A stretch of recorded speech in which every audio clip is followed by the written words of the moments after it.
Good afternoon, everybody. It's great to see all of you on this very newsy day, to say the least.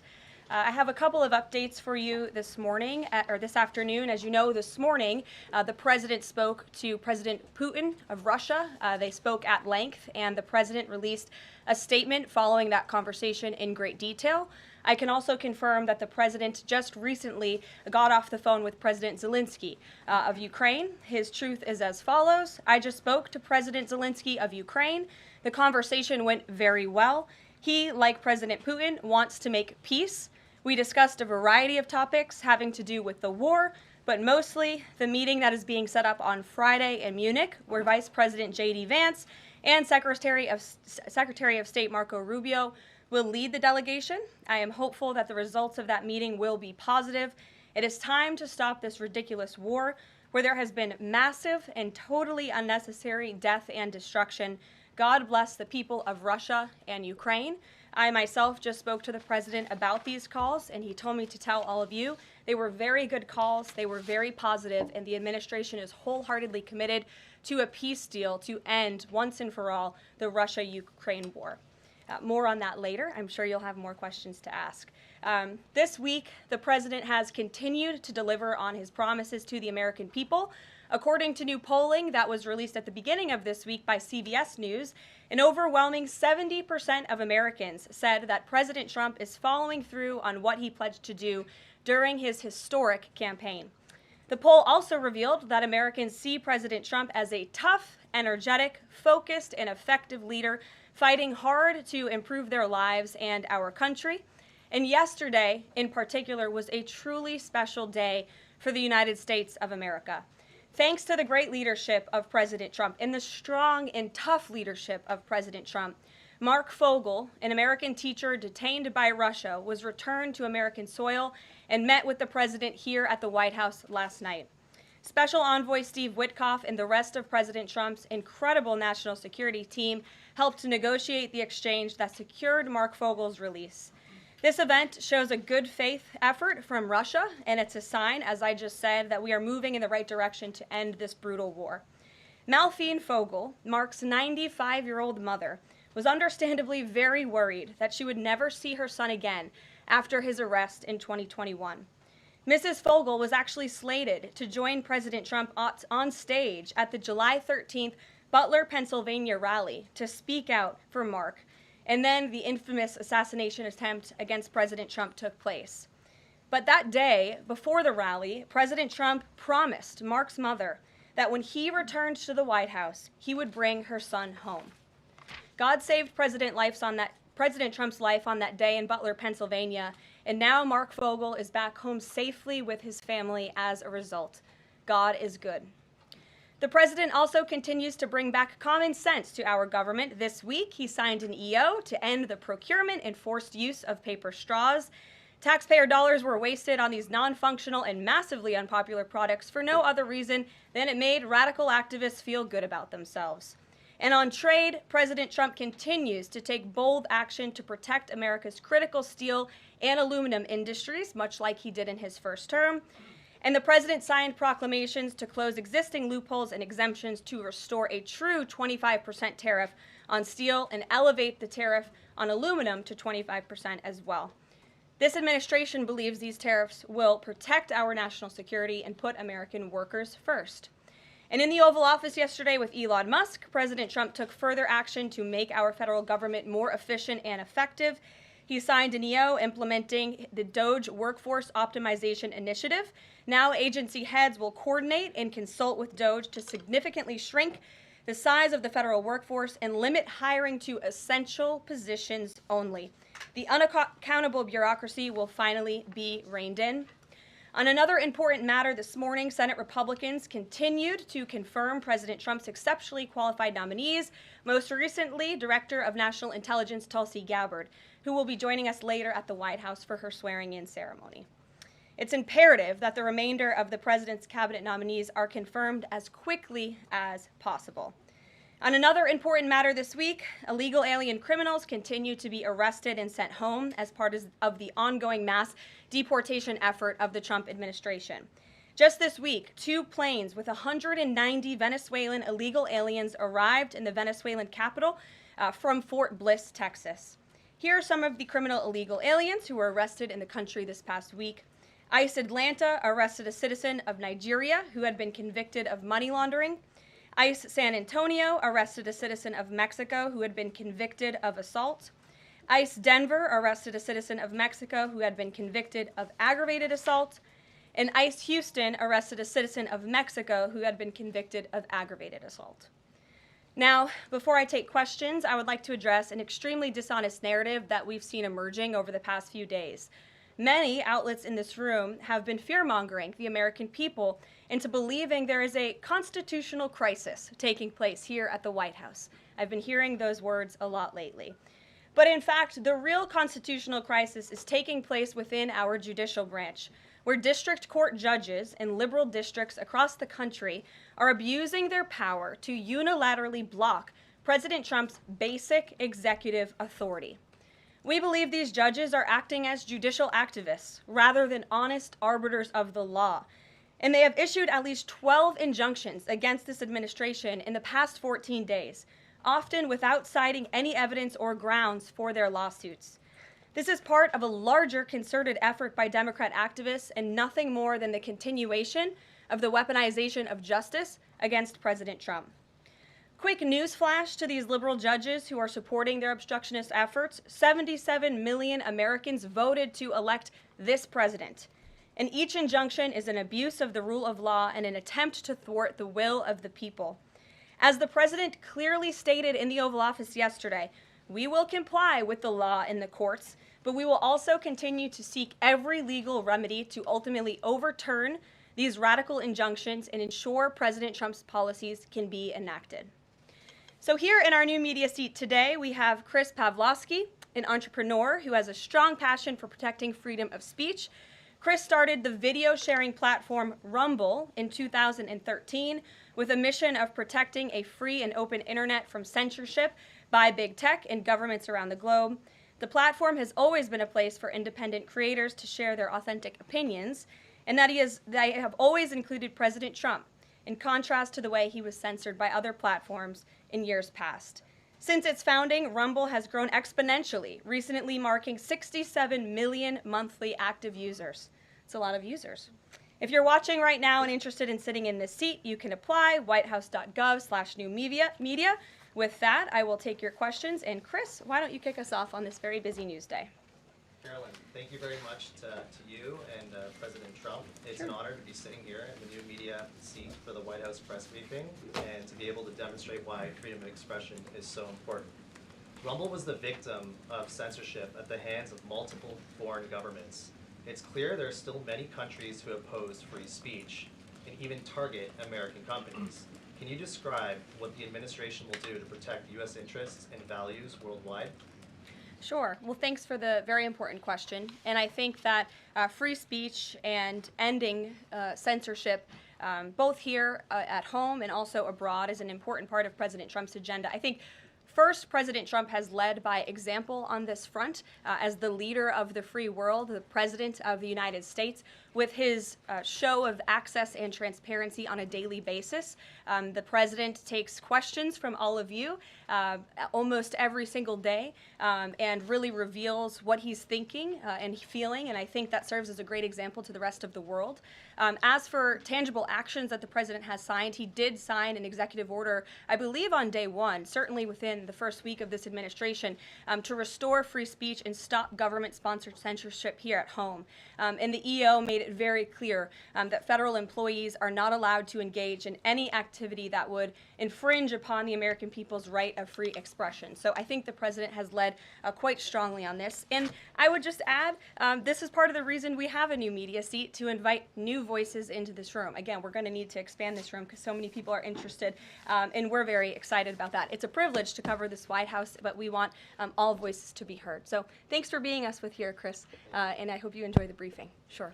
Jordan. Thanks, Caroline. Data out this morning showed that consumer prices were up across a variety of goods, and just before that report, though, President Trump called for lower interest rates. The Fed said it's holding rates steady to try and tamp down further inflation. So how would lowering rates help keep inflation in check for the American people? Sure. Well, first of all, on the inflation point, we did receive those numbers, and they were worse than expected, which tells us that the Biden administration indeed left us with a mess to deal with. It's far worse than I think anybody anticipated, because unfortunately the previous administration was not transparent in where the economy truly was. We know people at this very podium told the American people that inflation was transitory and that it would go away. That was not the case. And now the last report of the Biden administration, as revealed today, shows that inflation is still about 4.5% higher over the past 3 months. This is an indictment on the Biden administration's mismanagement of the inflation crisis and their lack of transparency in addressing it. As for tackling inflation and interest rates, the president has made his position on this very clear.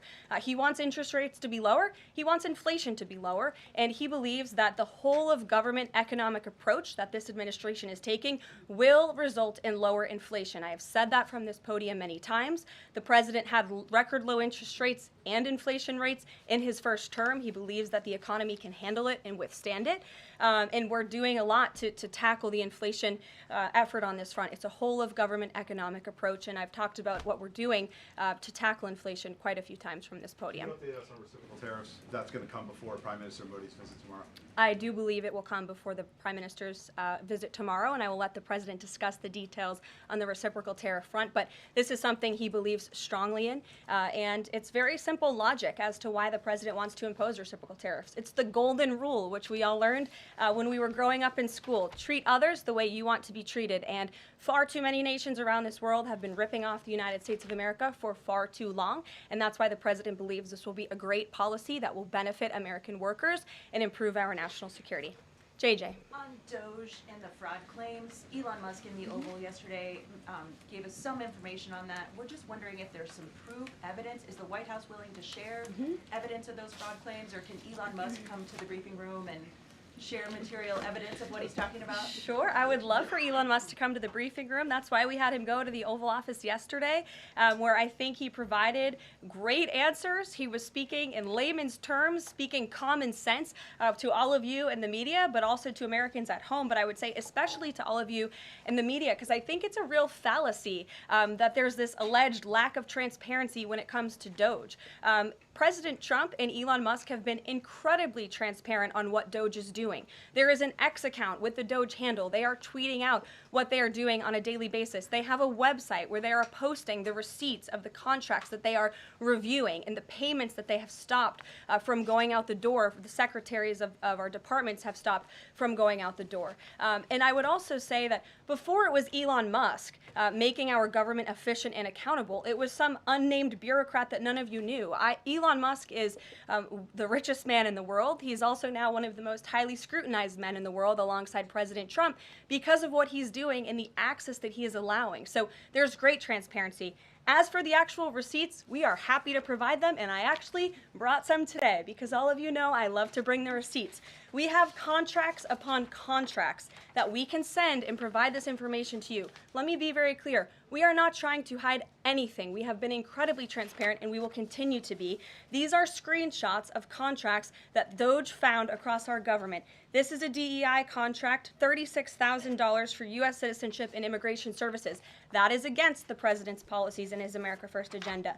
This is a $3.4 million contract, a Council for Inclusive Innovation at the U.S. Patent and Trademark Office, Department of Commerce, another DEI contract that Doge identified. I can continue to go through these.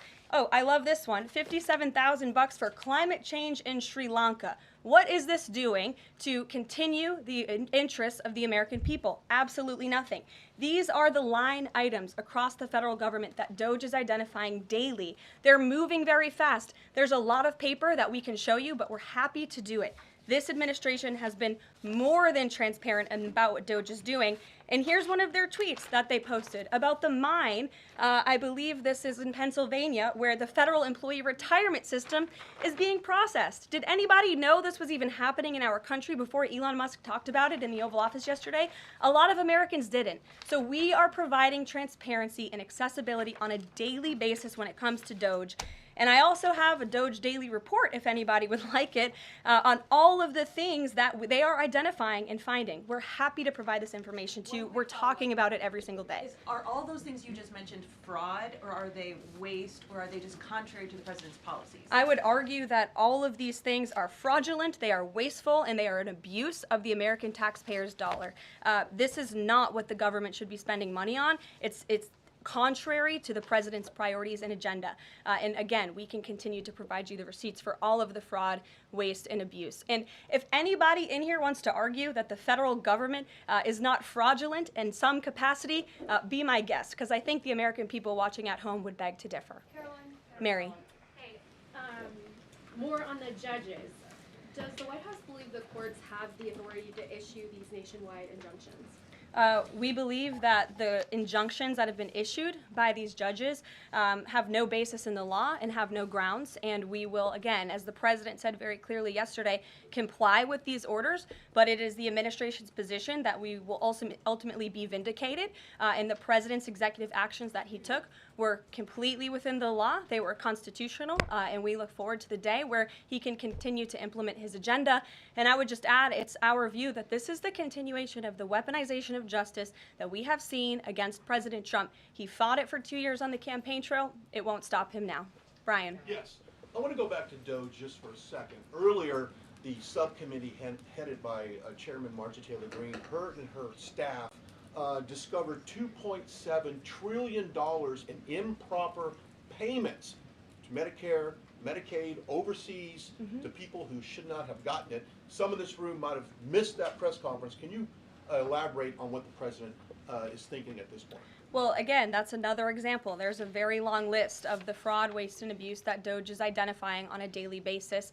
Elon Musk also talked about yesterday about Social Security payments that are going out the door for people who are no longer with us, unfortunately. I would say that is certainly fraud. There's also a lot of contracts they've identified that, just as a hypothetical example, are $1 million, but only 500,000 went out the door. So where's the rest of that cash? And so that's the thing. Those are the things that Doge is working on every single day.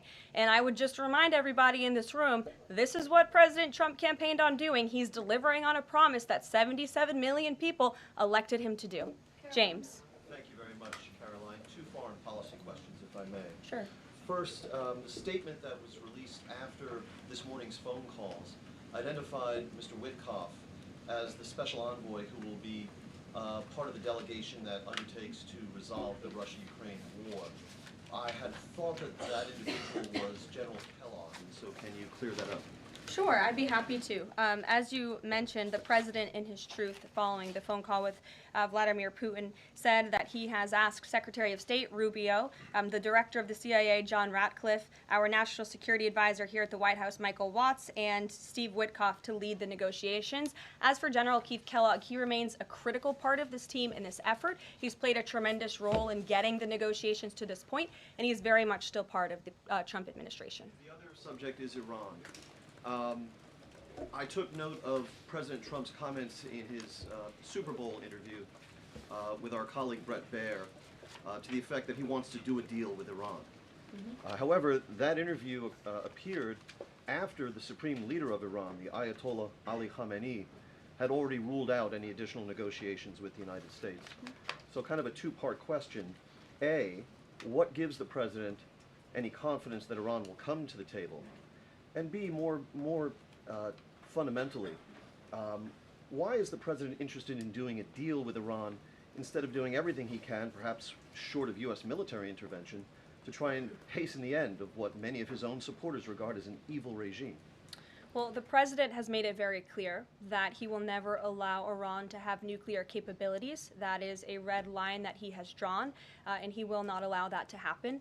But you asked why President Trump wants to make a deal.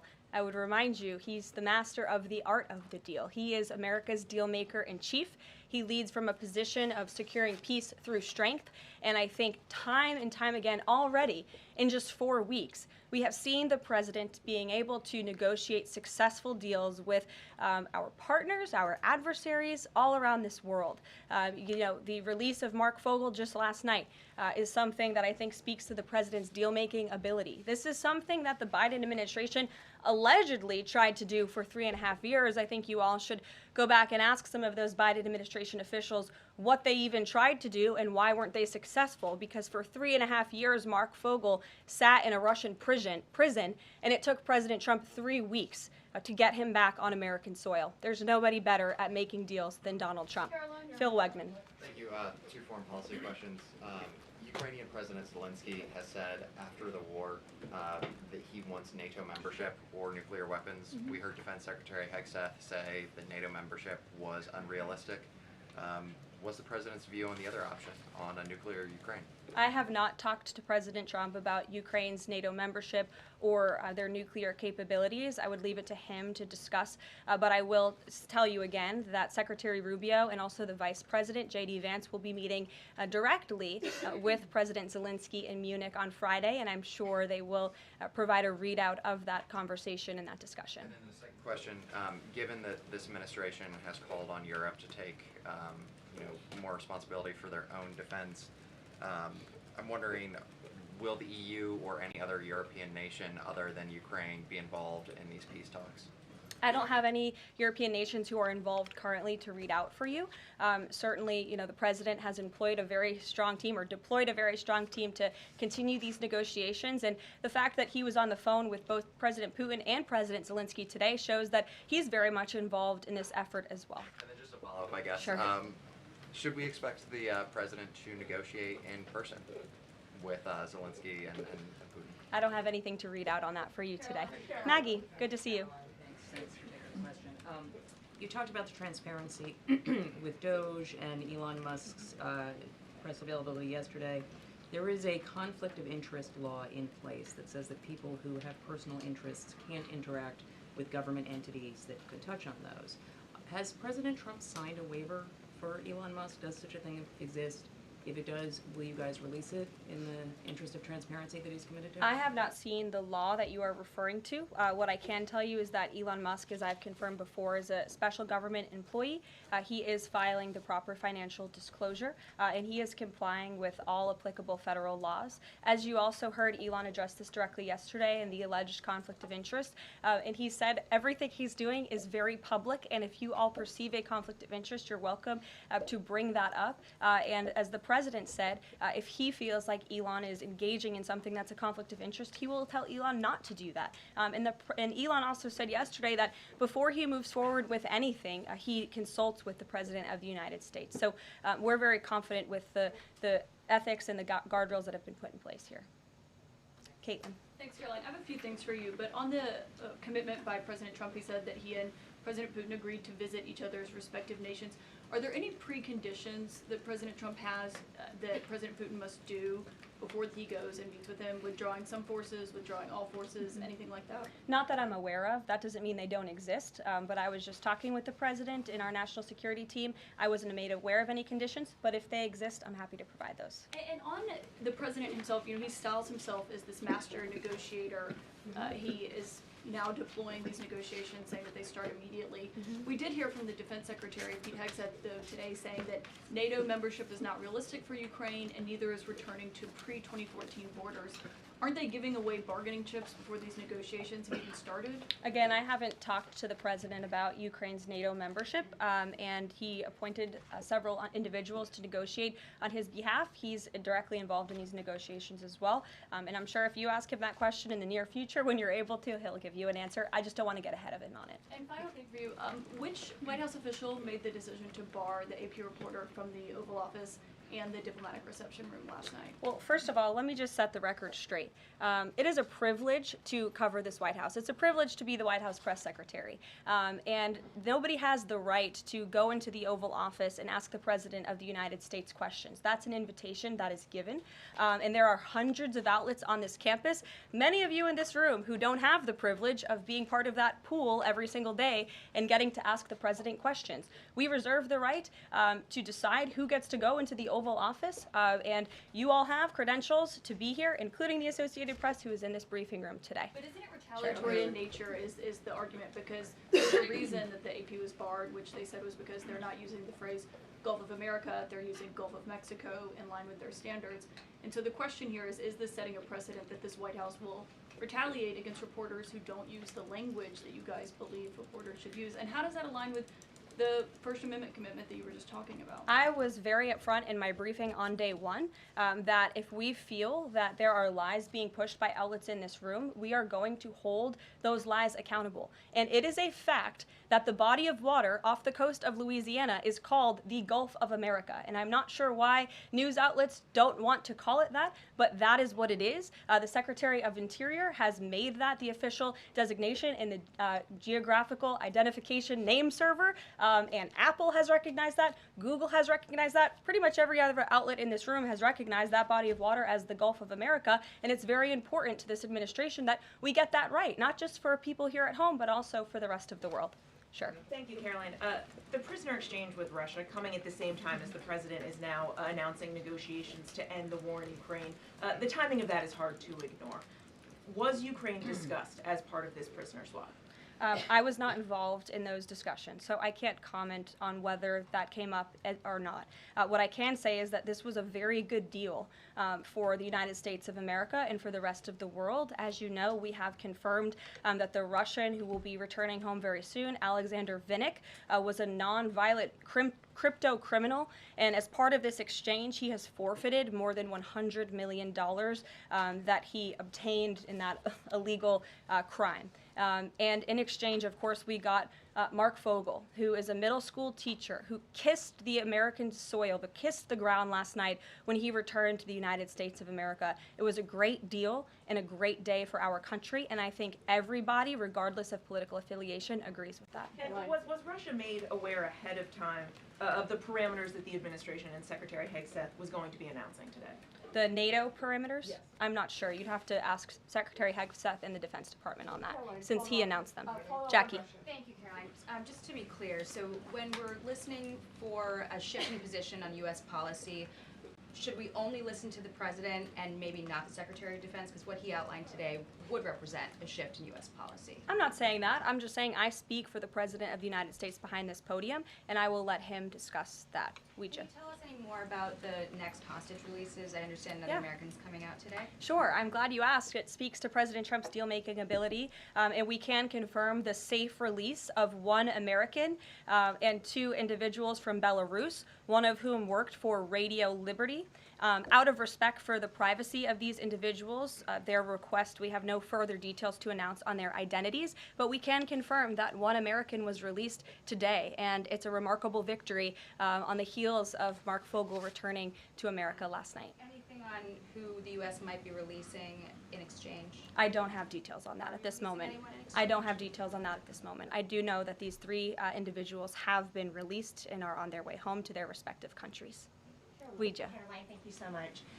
Can you explain how President Trump envisions the war in Russia and Ukraine coming to an end? Does he expect Ukraine to hand over all the territory in question? Again, these negotiations are ongoing. I will allow the president to divulge any red lines that he may set, but I think as deals in the past have come to fruition, the president has proven one of the things that makes him a very effective negotiator is not revealing what he's anticipating from both sides, but he is at the forefront of these negotiations in addition to the very qualified individuals who he's tasked with speaking to both President Putin and President Zelenski. And speaking of deals, a meeting with the President of the United States offers any foreign leader credibility.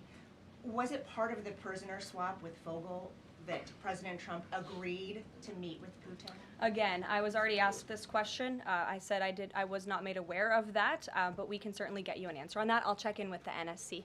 Sure, Monica. Thanks, Caroline. It's clear that this administration is dedicated to both truth and transparency. We know that with Doge, but we also know that because this administration recently announced it's going to declassify the assassinations of Martin Luther King Jr., JFK, and RFK. I'm wondering, is it likely that we're going to see more information regarding the assassination attempts on the president's life while he was on the campaign trail? In regards to the assassination of the individuals you mentioned, President Trump signed that executive order directing the respective agencies to do it. I know that that process continues and is ongoing. He's committed to transparency in the declassification of these very important files that I think many Americans are not only interested in learning about, but also have the right to know about.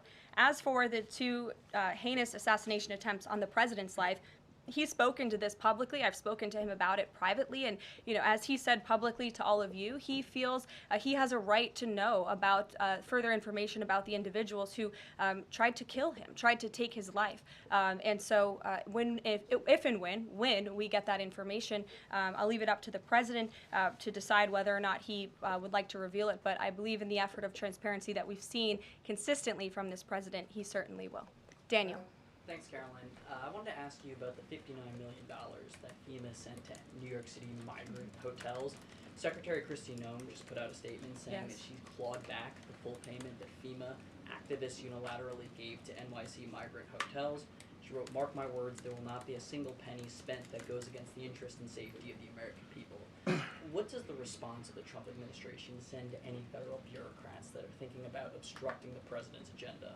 They will be held accountable. The president is signing executive orders daily, and he expects all officials across the administration, regardless if they are a political appointee or if they are a career bureaucrat, to adhere to the will of the American people and the 77 million Americans who re-elected President Trump. He's here for a reason, and he is focused every day on implementing his administration's goals and sending $59 million to a migrant hotel to house illegal immigrants when there are still people in North Carolina and California who have not received FEMA funding is not something that this administration is going to tolerate. Deanna. Thank you so much, Caroline. One on New York and one on Russia, please. On New York City Comptroller Brad Lander is accusing Doge of clawing back $80 million that was intended for New York City FEMA funding. Wondering if you've heard about that figure, if that figure is accurate, and why that money was taken back. I have not heard about that figure. Doge is moving very quickly, but I can get the receipts and gladly send them to you. I know that story is likely of great interest to the New York Post. And then one John. on Russia, please. Sure. Is President Trump waiting for a kind of signal or an action from Putin to go to Russia?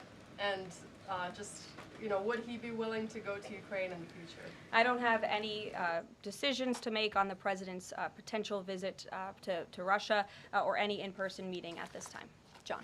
Thanks a lot, Caroline. Two questions, one on foreign policy, one on domestic policy. Following up on the president's call that he had with President Putin, does the president view Russia, does he view President Putin as an ally, as a partner, as a competitor, or as an adversary? I believe this nation views Putin and Russia as a great competitor in the region, at times an adversary, but as the president has said as well, he enjoys having good diplomatic relationships with leaders around the world, finding that common ground, also calling them out when they are wrong, and leading from a position of peace through strength. That's the president's greatest strength, and we've seen that again, time and time again. And then as you pointed out in your statement regarding the confirmation of Tulsi Gabbard, there was one Republican who voted against the nomination of Tulsi Gabbard. It was Senator Mitch McConnell. Similarly, how does the administration view Senator McConnell? Can he be a partner in the president's legislative agenda? Are you disappointed that he voted against not only Tulsi Gabbard, but also Pete Hegseth to be the defense secretary? I think we're greatly disappointed in any Republican who chooses willfully to vote against the president's exceptionally qualified cabinet nominees and picks to lead his America First administration. Not a single Democrat swayed from voting against President Biden's nominees, and we know how many of them turned out. They turned out to be atrocious at their jobs, leaving America much worse than they were when they took the oath of office. And so I've said it repeatedly from this podium. I addressed it suggested at the beginning of my remarks. We expect all Republicans to vote, to stay tough and strong, vote for President Trump's nominees so we can get to work and continue to work very hard to implement this president's agenda. Sure. Thank you, Caroline. On South Korea is currently in a chaotic situation. How does the President Trump react to the current chaotic situation in South Korea? Secondly, if South Korea needs help from the United States, what role do you think the U.S. will play? Sure. I haven't spoken to the president about the ongoing situation in South Korea. I would defer you to his previous statements. And I can also see if I can get you something new from the National Security Council, who I'm very confident the officials that are focused on South Korea are on this. I just haven't spoken to them about it, but I'm happy to provide that for you. Yes. Thank you, Caroline. Does Elon Musk have power of the presidency? Absolutely not. Right. That's a ridiculous question. I asked that question because, the Democrats have been hurling insults at Elon Musk, hurling attacks, calling him President Musk.